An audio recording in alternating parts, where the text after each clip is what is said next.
Look, Jenny Chiu has a long list of accomplishments that we will get to. Yeah. She has done a lot of big things since leaving Carolina in a very small amount of time. That being said, one of her most important qualifications here on the pod, Jones, which I'm not even sure you know. Oh, okay. Jenny's hometown is El Paso, Texas. Whoa, deep roots within the pod. The adopted hometown of the podcast. Yeah. What? We have spent time in El Paso. We've had the mayor, Oscar Leisman. Leisman? He was the mayor at the time? Leeser? Something like that. He was the mayor at the time. Why?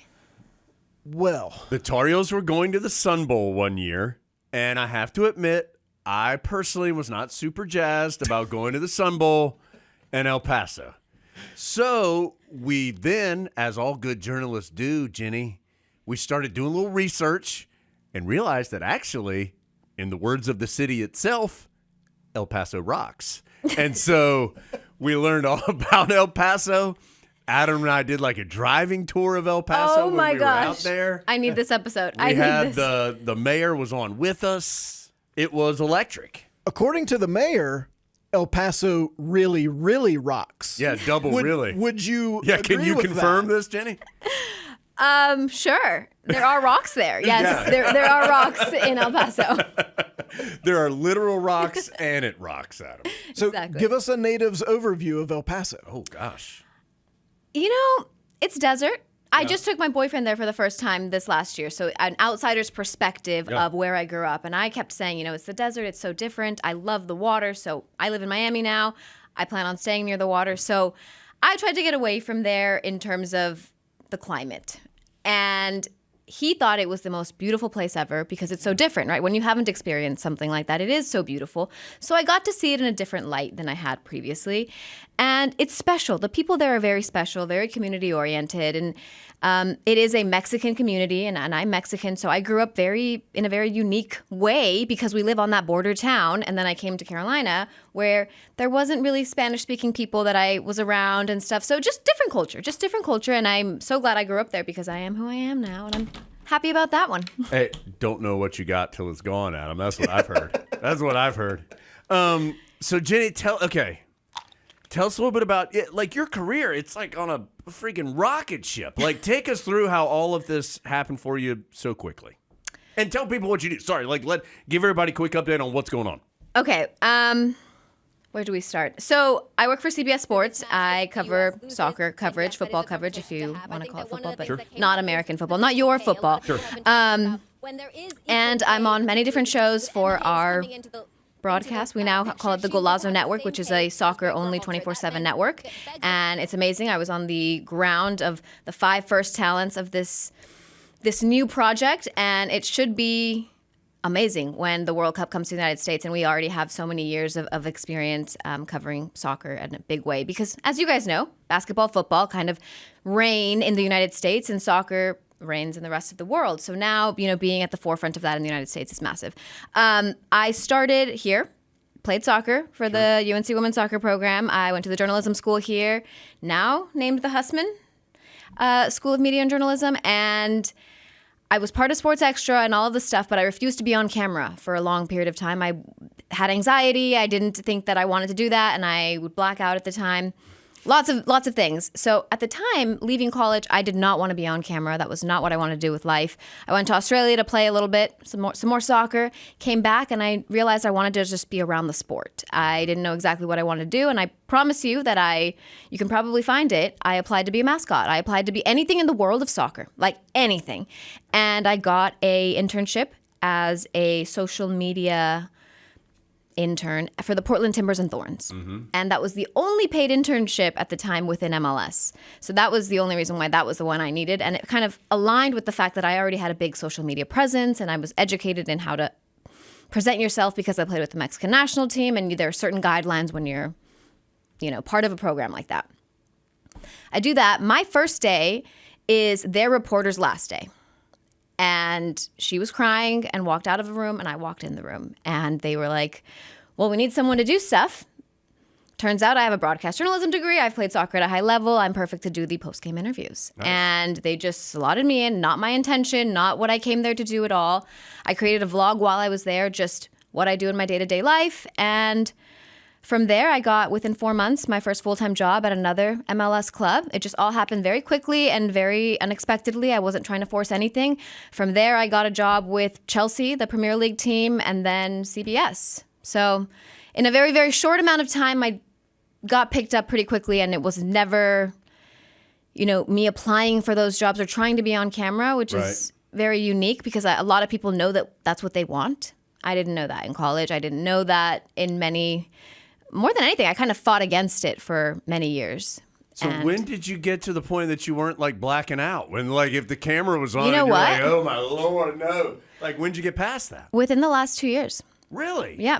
Sometimes you just do it. And I think one of the biggest things I realized, because I've covered Champions League in Europe, I've covered the biggest games in football. And I realized that I didn't die. Every time I realized I didn't die. So what am I so afraid of? Right. The idea of messing up and embarrassing yourself and being a viral, horrifying thing is the extreme that I go to. But then you do it over and over and over again. And 100 times in, you're thinking, well, I didn't die last time. Well, I didn't say anything stupid last time. I didn't get myself fired last time.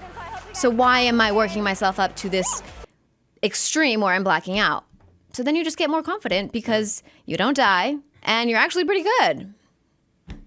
Sooner or later, you do say something stupid. I'm assuming you have. Like we all Now have. look, that's never happened on this show. Yeah, other than Jones, everyone has said something stupid, and I'm guessing you have. And I didn't die. In some ways, did that make it better? Like, oh, that's as bad as it can be. Yeah, I think that I work for a boss who made me feel like I am hired because I am me, and I think sometimes we're told you have to act a certain way to be in the broadcast. Like I came into the industry thinking I needed to be something. And then that became dismantled throughout my reps in you don't need to be anything other than what you are. You're hired because you are you. And if we wanted something else, we would hire someone else. So let it rip, do what you have to do. And if you're going to fall hard. And I got lucky that I have someone like that as a mentor to allow me to make mistakes, right? Because sometimes if you don't have that kind of confidence that you can make a mistake, you're too afraid to make a mistake. And I think that was my issue to begin with. So anyone that's like in the world now, make a mistake. Okay, if I had been, during the journalism school, had done more on-camera stuff, I would have been more prepared for the events that I went to later on. Mm-hmm. But because I was too afraid to make a mistake, I missed out on those very important reps. That would have been great. And now you guys have such an amazing opportunity for students and for these people. I wish I would have tapped into any opportunity that I had at the time, and I did not. And I refused to. And when they would say, does anybody want to go do a report on something during Sports Extra, I would run to the bathroom to make sure I was not called. Like I was an extreme case where I just did not think that I could do that. You are like super polished. Like even the way you speak is super polished. Where did that come from? Like, were you always this way? I can't imagine you always. No. Like you, I mean, it's reps. Like your it's reps. enunciation is incredible.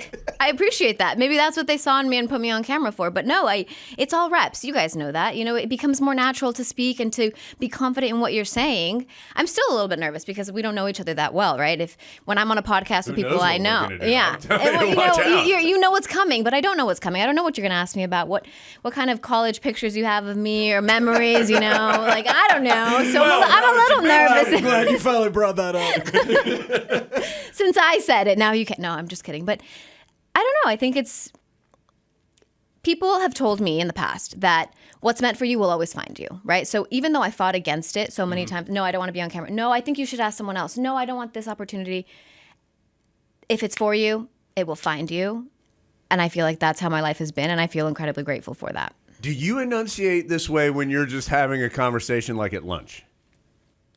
I think so. I think this is how I speak. I speak quickly, but I make sure. Right. But I make sure to say my words. I don't know.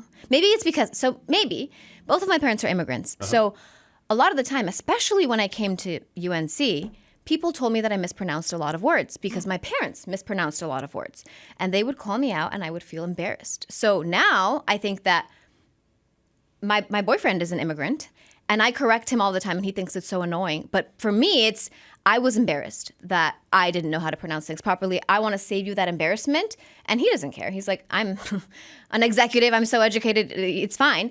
But for me, that was an insecurity that maybe that's why I enunciate so much now. Adam mispronounces things. I pronounce words all the time. Like, I'm telling you, Jay, it's ridiculous how bad Yeah. Adam is. Yeah, I've just sort of grown to roll like with it it. now. It's part of my character. Yeah. How many languages do you speak? 2, English and Spanish. Okay. I wish I could tell you more. Well, I'm learning Italian. I was going to say, is there not some Italian? I'm learning Italian, yes. I How's can that going? understand, I think, everything. I can't speak at the moment. He's looking at me through the window. He's judging my answer right now. Let me see. I'm going to take some notes here. See what she says she can do. But when you hear Italian, you hear it, you can understand it. I can. But saying it back, Nope. do you feel like you could get to the point that you're fluent? Oh, absolutely. That's the goal. So his family is coming to visit in December. And by December, I expect to be able to have a conversation, right? Not fluent, but a conversation with his family more so than I have been. Some turkey. Exactly. Like something like that. Like, did you like merits? right, yeah. Would you like another glass of wine? Yes. Like, these are things we can get to. Right. Makes sense. Check back with me in December. I might embarrass myself, maybe not. Everybody watches these post-game interviews and thinks, oh, I could do that. You've been on both sides of it. You have been interviewed and you've been the interviewer. What do you think? How does that enable you to be better at it? And how do you think we could be better at it? Like, we have to do those interviews. Like, what's the key to a good one? You're not asking me for advice. You guys have been Yeah. doing this for a very long time. I know you don't need my advice, but, No, but I wanna hear in what my you think. perspective, I think that understanding the emotional, moment that athlete is going through. So I think the hardest interview is after a loss. When you're interviewing a coach after a loss, a bad loss, or a player after a loss, they don't want to be there. They don't want to talk to you. And I know what that feels like, to be very upset, but knowing that this is part of the gig. So just being very empathetic in that moment and say, I'm so sorry, before you get on camera. Hey, I'm so sorry about that. Like, just got to get through. Whatever it is that you do on the side before you're going live changes the dynamic of the relationship when that comes through on the camera, right? So I just make sure that, they know that I know them as humans first. Hey, I care about you, and I know that this is sucks that we have to do this interview. I'm so sorry, but let's do this quickly, whatever. I'm sure you guys have moments like that as well. Never. What do you say to these big time coaches when they look you in the eye and they don't want to talk to you right now? Yeah, it's not fun. I agree. I do think it is. Jenny, let me introduce you to football season. Yeah, it is managing the emotions of the moment is a very important part of it, without a doubt. But what you're saying is you're making it less adversarial. Because Yeah, I think don't be mad at me. Right, a lot I'm of the times good guy coaches see here. it that way. Right. Like, a lot of times coaches see it as like, oh, they're trying to point out how I did something wrong. And you sort of diffuse that. Right. Like, don't come, which maybe is a good interview. That's maybe the virality aspect if they're angry and they yell at you. But, I don't want that. I want to have a good relationship. And typically, these people that you guys are interviewing and I interview, we all know each other. We're all in the same industry. We see the same interviews over and over again. So they don't want to snap at me. I don't want them to snap at me. We want to keep a good relationship. So just making sure that this is part of our job. We're going to do this. I hope you feel comfortable. I'm sorry that we have to do this. And it's never an attack. It's trying to make things better and trying to give the audience an answer, right? Like, what can help you or help the audience understand what happened today and moving forward? So as long as they know we're on the same side, which I think that they know that about you guys because you cover the same teams all the time, it works out. You get a good interview. How dangerous can it be on the sideline of a soccer game? Like, how many soccer balls have you had to duck away from? There's a specific viral clip that about 3 balls within my hit, which, mind you, a hit is 2-3 minutes max, just whizzing past my head quickly, and they're hitting the backboard. Eventually, they hit me. Sure. But it hits the backboard and then hits me. So it doesn't hurt that much. Right. But that was probably the scariest, and we realized, don't put Jenny behind the goal because people don't like that. People were very upset on social media. Like, Really? Why would you put her there? Like, who's taking care of her? All of these things. And that's just where we're assigned, right? Like, nobody's at fault. That's where our post is, and that's where you go. Sure. But yeah, I definitely have been hit quite a few times. But it's also, I've played, so I've been hit plenty. Right, And sure. it doesn't faze me at all at this point. You're here mostly to talk to us, but then also while you're here, you're going to be at the Sports and Entertainment Summit. Right. Is it weird that you're at the point where people are asking you for advice? 100%. What do I bring to the table that I can tell you? All I can tell you is my story, right? And we all have unique stories. What I've learned along the way, but I don't know how much my story is aligned with other people's stories or whether they can see themselves in me. I think I'm a recent graduate, more so than the other people that are part of this panel, and I'm still figuring it out. And I think that that's beautiful, right? I don't have anything figured out. Like, okay, I'm at CBS, which is probably the pinnacle of what I want to do. But I'm very much still understanding the industry, understanding how to network, understanding, what to do in certain moments. I'm making mistakes along the way, and those mistakes can help the students and maybe, for example, avoiding airtime when you have the opportunity to make mistakes, make big mistakes with a low visibility, low cost, make the mistake. Something I wish I did, because I would have been way better prepped or in a way better situation when I did hit those big moments, and I wouldn't have been blacking out in those big moments. I would have been able to articulate a little bit more about what I was thinking about instead of just get this out as quickly as possible and get out. Is there somebody who is particularly important to you professionally that you feel like helped show you the ropes a little bit, or that you have learned a lot from? Definitely Grant Wall. I'm not sure if you guys know that person. Yeah, he covered the Tar Heels for a while, actually, in basketball. He has since passed, but he was definitely my mentor prior to his passing. I met him actually at the Olympics in 2016 that I went with the journalism school to Brazil. That's where I met Grant. And as someone who loves journalism and loves soccer, he's the #1 journalist in soccer. So we happened to be at the table next to him. My friend introduces me to him, forces me, right? Because I'm like, that's Grant Wall. That's a big deal. Like, oh my gosh. I end up going to every single one of the matches with him and shadowing him basically as he writes his Sports Illustrated stories at the time. And I learned so much from him, and we remained in contact. And throughout my career, we started covering the same matches. So we would, from just wanting to say hello to this man to him guiding me in how to, talk to the press officer so that they give you an interview, how to, address a mistake online, all of these things I went to him for. So yes, absolutely. Mentorship and making sure you meet people and make connections. Definitely Grant Wall. And I miss him dearly. We do not have this problem, but you are very likable. What is the key to kind of conveying that through social media in a way that comes across as being authentic? Like, I don't think you're trying to be likable, including on social media, but it still comes across. What's the key to doing that? Adam's furiously going to take notes on this, Jenny, so just be ready. I have no idea. I'm just being me. You either like me or you don't. I don't really care anymore. I think so much of my college time was spent, I hope a lot of college students listen to this podcast, was spent caring about what other people thought about me and whether they approved of certain things that I did or said or what relationship I was in. I thought about that stuff. And now I'm like, God, my life is my life. I deal with the consequences of my life. I have to live in the day in and the day out. I just don't care anymore. So if you don't like it, you don't like it. And as long as my employer is not upset with me and I still have a paycheck, we're good. And they're not going to get upset unless I do something extremely crazy. So how'd you figure that out?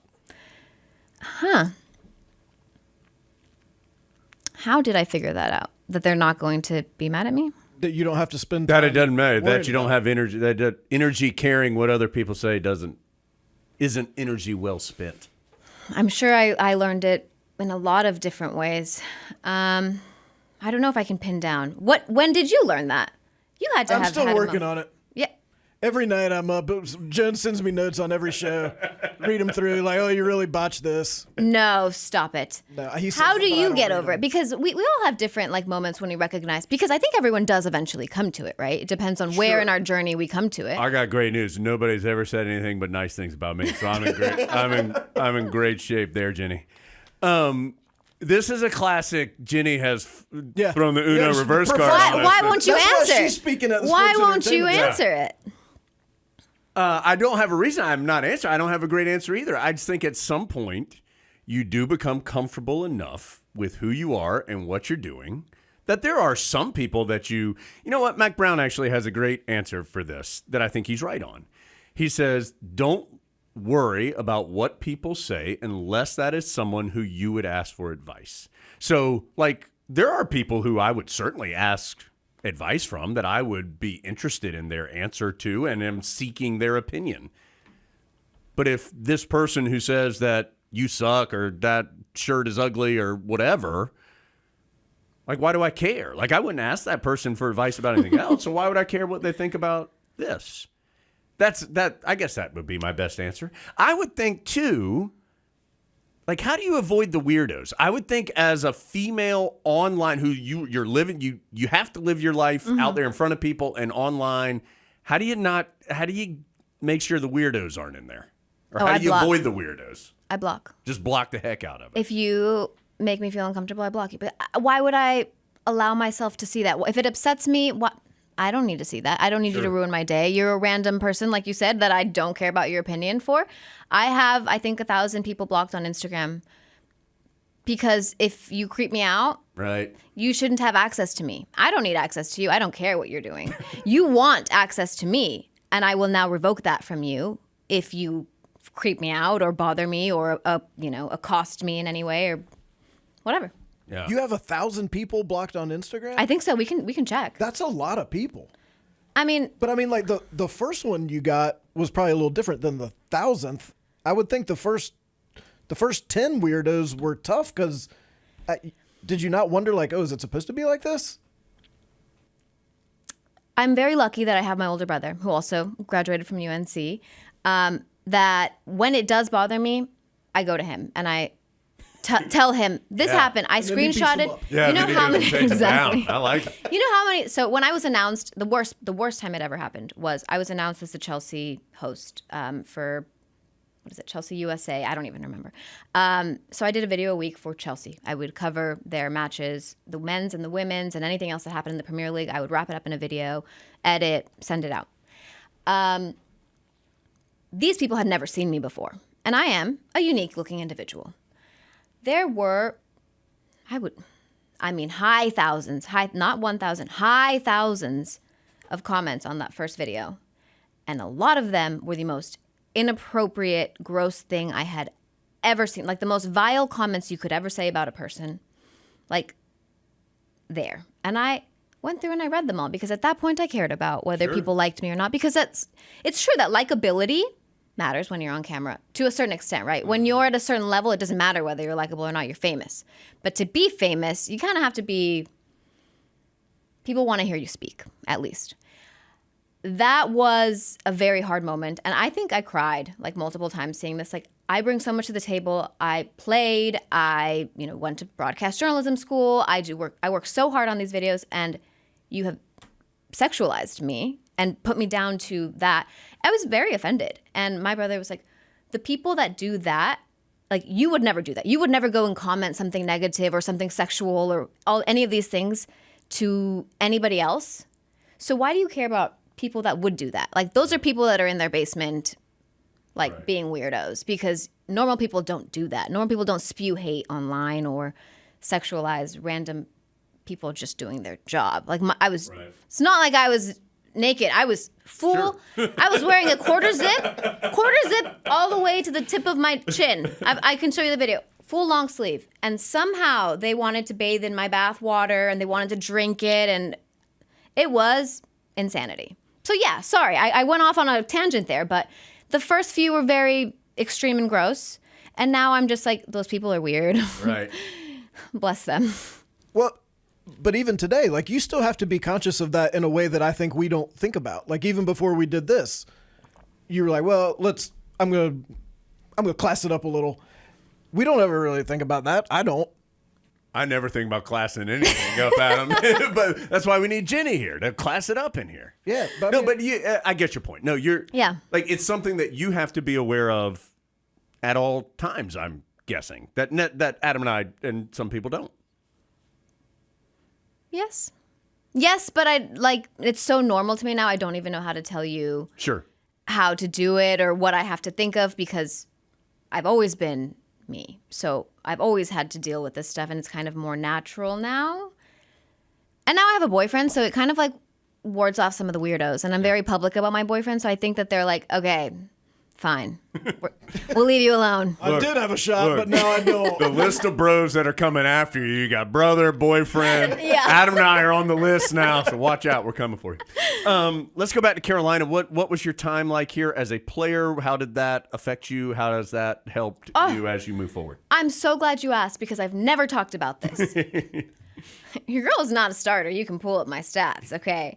And it was very difficult because you go from being the best everywhere you've been. At the time, I was part of the U.S. national team pool and the Mexican national team pool. So I am good, quote unquote. You come here and you're the worst. Absolute worst. In comparison to the seniors that already have so much experience, and they're all on the national team too. I mean, everybody that was here was on a national team. And it was humbling. And it was an experience of losing myself and then trying to find myself and redirecting myself to journalism and figuring out that I wanted to stay here and not transfer because my brother was here. And at the time I had a boyfriend here, and I just deciding what was important to me, right? Because I could have transferred and gone and started probably anywhere else, which is a common thread with the women's soccer program here.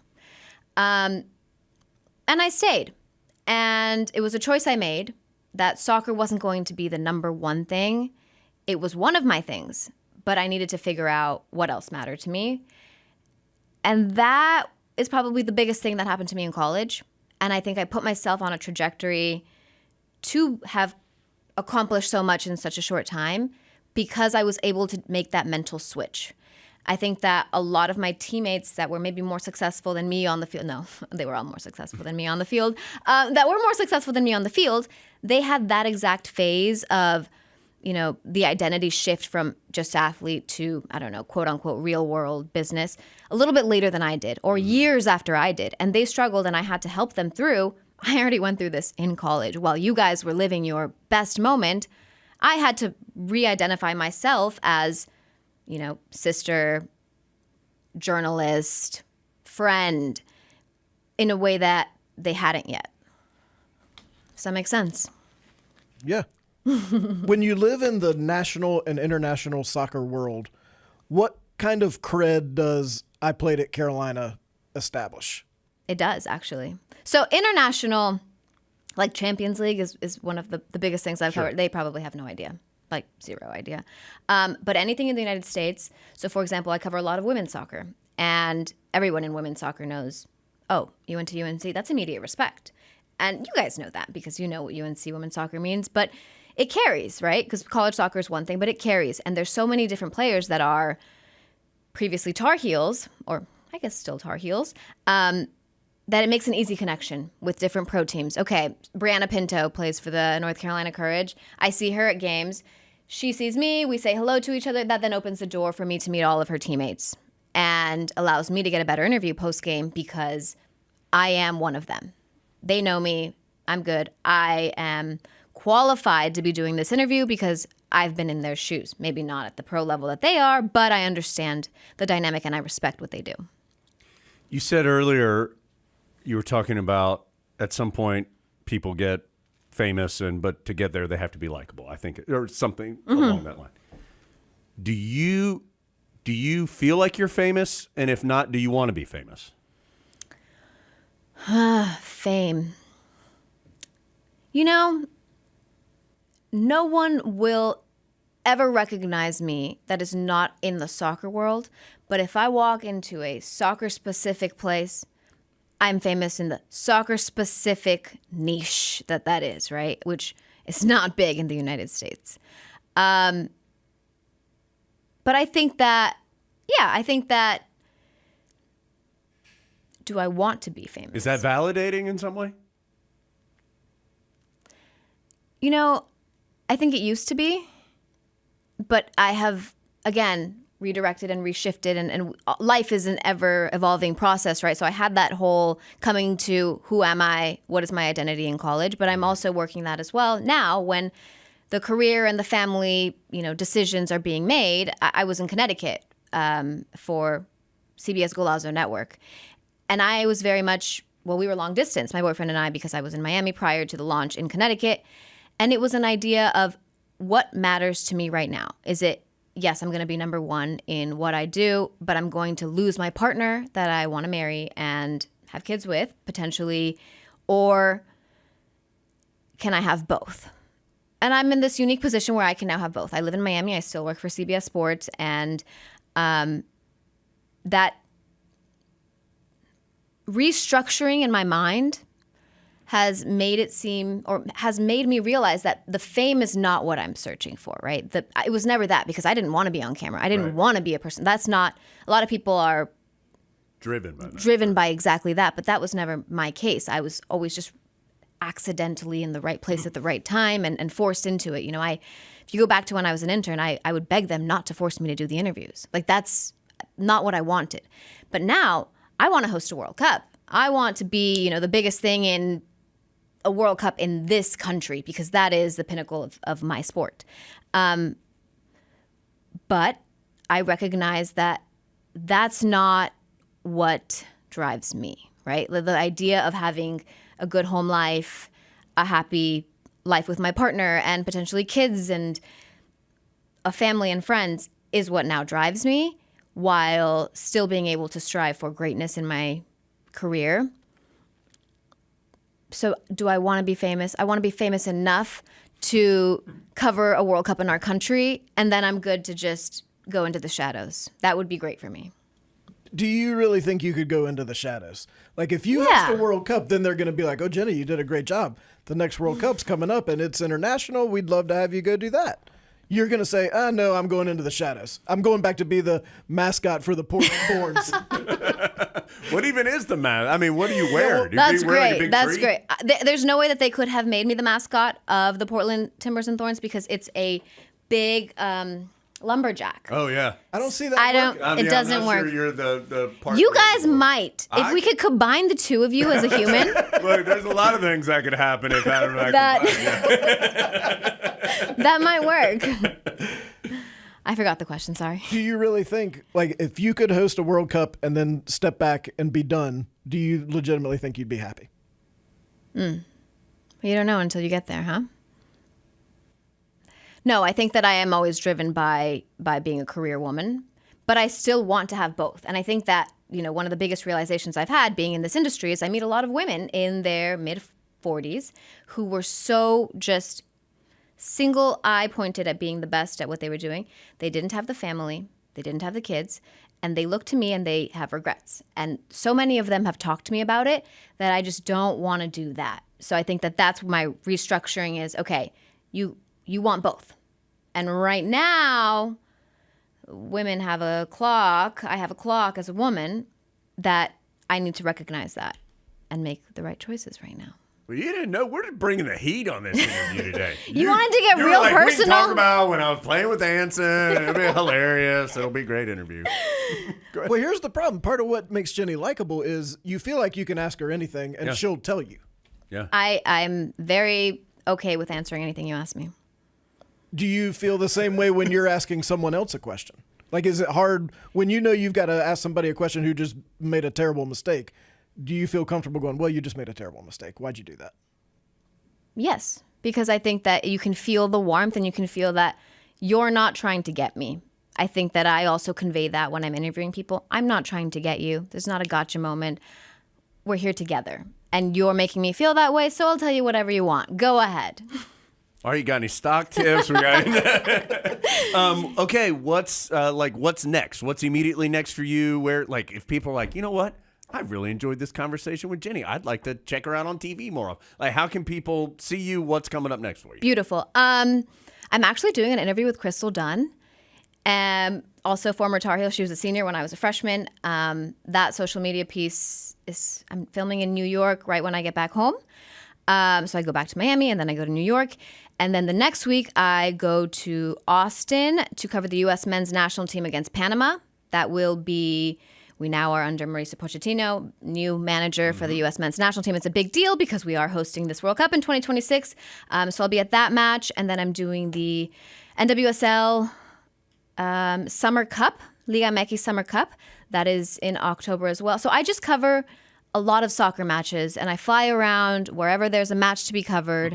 I do sidelining, I do Scoreline, which is our show that I love being on as a reporter for. I don't know. I pop up everywhere. But basically, CBS Sports Golazo Network is where you can find me most consistently. That's where I do all my stuff. And then I'm on social media just talking about my life and probably my boyfriend because I'm obsessed, if you didn't notice. Go ahead. What's your best travel hack? Oh. This it is sounds like you travel a 100% lot. simply for Adam. Never. This is simply for Adam. Never check a bag. Oh, yeah, no doubt. You knew that, though. Never check a Yeah, bag. give me something a second level. Okay. Yeah, Adam's like, that's baseline stuff. Yeah, you don't That's check a baby. That's a baby. You're right. I'm going to assume you always have your headphones. Noise canceling headphones. Okay, too basic. Sorry. I love this sleeping mask that I have. My wife really likes her sleeping mask, and I make fun of her.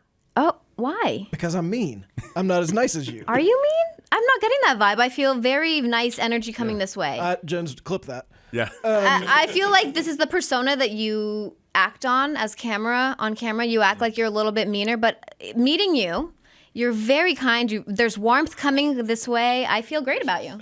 I feel like I owe like an hour fee for therapy after this. This has been incredible.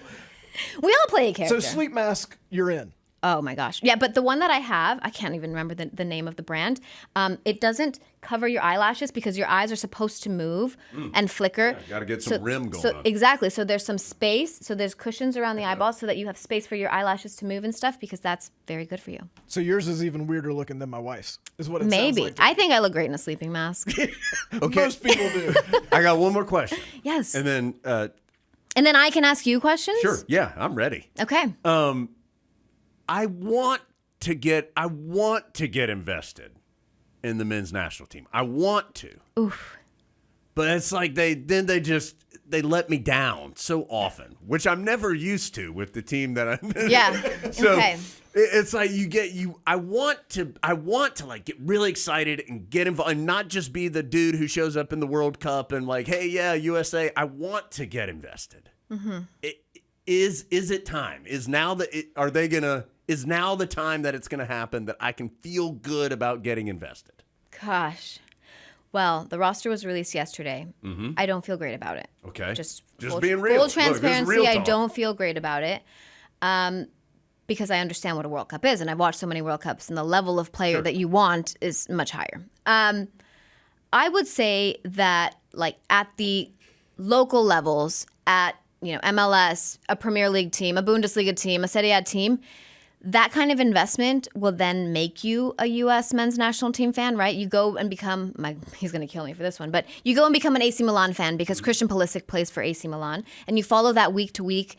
You become so invested in him and in soccer that you then become a U.S. men's national team fan. I don't think it's an immediate It's U.S. not men's national consistent team. enough. Yes. Just from like the action, Yeah, it's not consistent scheduling. enough. Okay, You yeah. only see them once every 4 months. It's a bit hard to be so invested in them. But if you're following them as athletes, as teams, as club, and you're seeing their stories unfold, I think that's a little bit easier to Makes sense. to feel connected to them and then want to support them on the national team. Okay, what do you want to ask Jones? Oh, No, both of you. Okay, am I right about you? How about we start? Am I right about you? No, I'm really mean. Am I right about him, or is he mean? Ooh. no, Adam is not mean. No, he's very pleasant. Adam is very pleasant. Yes. I do try to be meaner on here than I am in real Yeah. life. No. So I'm right. So I'm Yeah. basically a therapist. Yeah, Got- you got nailed you that. on As that. soon as you said it, I was like, okay. Got you on that. It's a persona. It's a persona. Yeah. So what are you? I haven't been able to figure That's a you great out question. Don't know. because you're very poised. You're not giving anything away, and I can't read you. So Big. what is he? Mission accomplished, baby. Who is he? What is he? What? Why am I not getting? I can't tell if he likes me or if he hates me right now.